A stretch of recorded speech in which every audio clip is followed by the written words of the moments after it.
So, boys and girls, ladies and gentlemen, welcome back to part two of day six. So, let's start in our signature style. Let's do it, boys. Let's push it. And we have been seeing the unique qualities of your voice and how we can make it more powerful, right? Mm. Okay. So, before I deep dive, let me just minimize myself and maximize the content so that you're able to. Okay. Yes, I can see that the content is bigger than me, and that's the whole purpose. Okay, so let's move on. Now, the next element which we have to be mindful of is to be consciously avoiding ums, ahs, I know, whatsoever, blah, blah. And these are fillers, right? So we generally use when we have missed something or we are not able to connect and we don't know the next sentence and what has to be put in. So this has to be consciously avoided because it comes, right? It's natural defense mechanism. It's involuntary for any human to use these ums, arms, nose, blah, blah, as a filler. So this is, as a speaker, we have to gradually overcome these fillers by being conscious about these and by practice, right? So we know that which is the next slide, then what was the content. If we have rehearsed, I'm sure we'll be able to overcome this, right? So try as much as possible to avoid these fillers.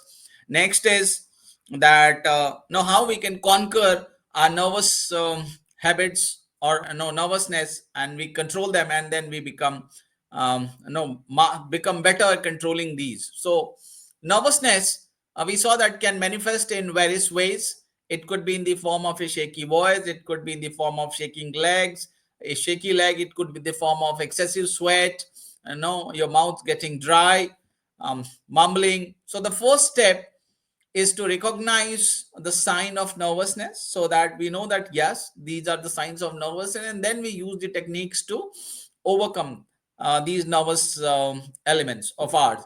So what can help us to overcome this is slow but deep breathing and the positive reinforcement. We see the outcome, why we are here, the purpose, and positive reinforcement, and a belief in your own abilities that you have been doing this, you have done that, right? It's something very, very purposeful you have done. You're honest in your efforts, so this will help you to calm down, right? So there could be something more to this, that do some vocal warm-ups exercises before speaking. You will see you can use lukewarm water, some drink which helps you, music, anything which can help you control your nervousness will be of great help, okay, to overcome this. And a speaker, this is a constant fight. Now, and a very important tools, I call it as tech tool, which can help us to improve, become a better speaker, is by recording whatever we deliver, right? So whenever we are delivering, whether it is at home, in or any occasion, any formal, informal, wherever there's a possibility to record yourself.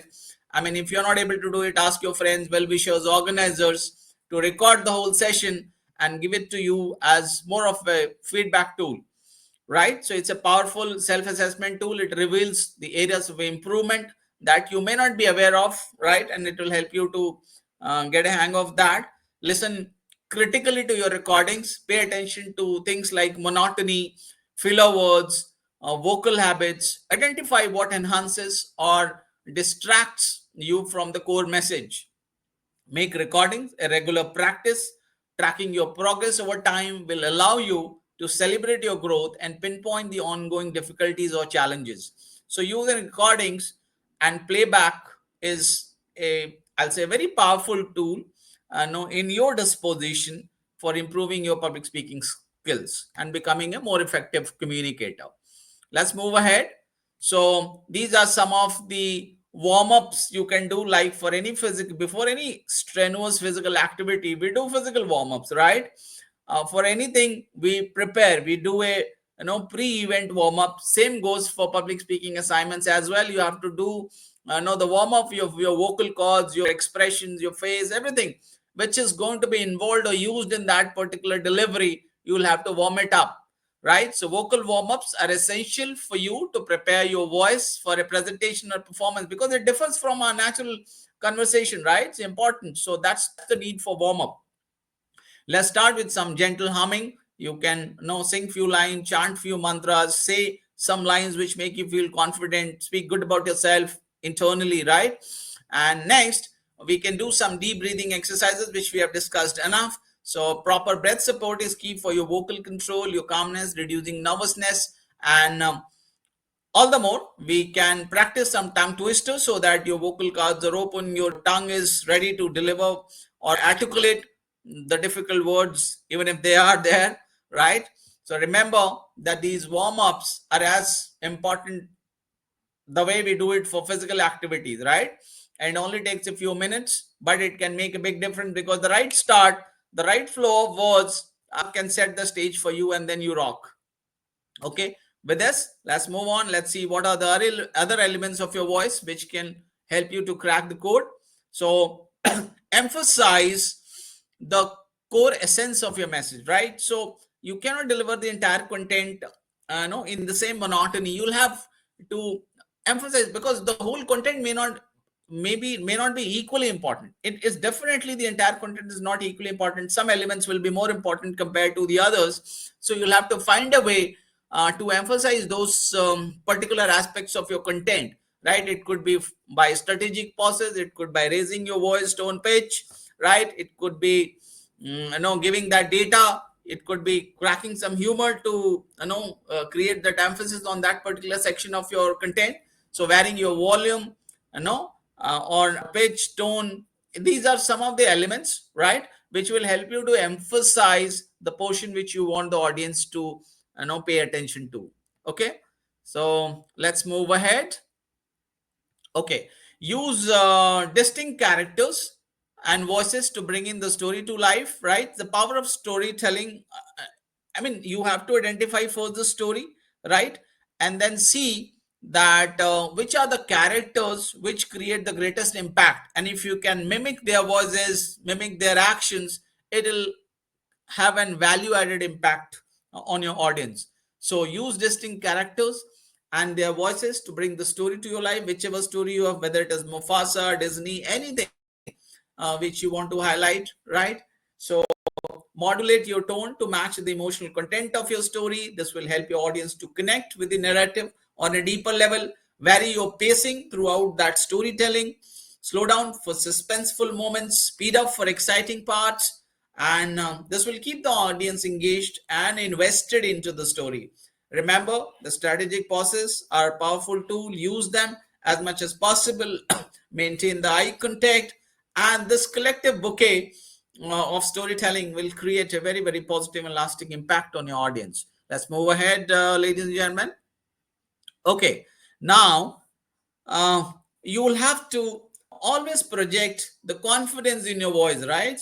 So confidence can come through your body language, the dressing, the way you stand onto the stage. And after you have done this body posturing through all these elements, now finally one of the last element of your power positioning or confidence projection is through your voice, right? So stand up straight. We have discussed about the positioning, right? Body posture and positioning. And this is one of the more tools in our arsenal, your unique quality of your voice. So use this also to convey confidence, right? Okay.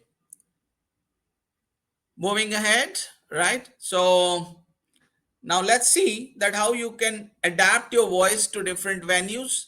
This will all depend on the size of the venue, the number of audience, the geographical setting, the cultural setting, the quality of education level, gender mix. This will all help you to adapt your voice to different venues, and variety and adaptation and agility is the key to your success as a public speaker. You cannot use the same tone, pitch, speed, no and volume for different set of audiences. It may not drive home the correct message, right? Or it will undermine the impact you wanted to create. Okay, let's move ahead. The art of vocal variety. Okay, so your natural speaking voice is your baseline. Understand that this is the starting point, the baseline, right? Now experiment with speaking at a higher pitch. You can also lower down to see that how it sounds, how it reaches to the audience, what impact it, and this you can get through your recordings, right? And expand your vocal range. This will come the more you practice, the more we practice, the more range we get. Okay, so we can use the vocal variety strategically, tactically, to ensure that the value of our message gets enhanced, right? Match changes in the pace, pitch, volume, and tone to the content and emotion and the purpose of your message, right? So these are some of the other elements of your vocal arsenal which you can use. Now let's discuss some tech or the hygiene part of know how to use a microphone. This is also very, very important because a wrongly placed, a wrongly used, a not so tested microphone can kill the entire show. So proper microphone technique is essential for clear, professional sounding audio. No, if you are using a handheld mic, keep it 6 to 8 inches at an angle to your mouth. The distance ensures the mic picks up the real gems of your voice, and no, there is no distraction. Angle the mic slightly off center to your mouth. This helps to reduce popping sounds or words with P's and B sounds. So maintain a steady distance from mic as you move around. This will come with rehearsal, and this you have to do. This hygiene check you have to do before you start your the delivery of the main content. And this keeps your volume level consistent, right? Throughout your presentation when you are using the stage and moving from one end of the stage to another. Remember that these small adjustment to your mic technique can make huge difference in the quality of audio your audience receives. So with this, once again, I'll take a pause here. Let me just now maximize myself for the impact. So, boys and girls, ladies and gentlemen, we have come to the end of part 2 here. I'll give you a pause for you to assimilate, sink in, absorb whatever we have discussed till now. Okay, I don't want to load you with too much information, but that's the reason we take a break here. Thank you so much for investing your time and energy with us. I know that you can do it, and I'll ensure that you do it, right? Because I understand the importance of the skill in your life, right? How valuable it is for your growth. So with this, thank you so much. Let's sign off in our signature style. Let's do it, boy. Let's keep pushing. See you very soon in part 3. Till then, take good care of yourself. Bye bye. Have a great day.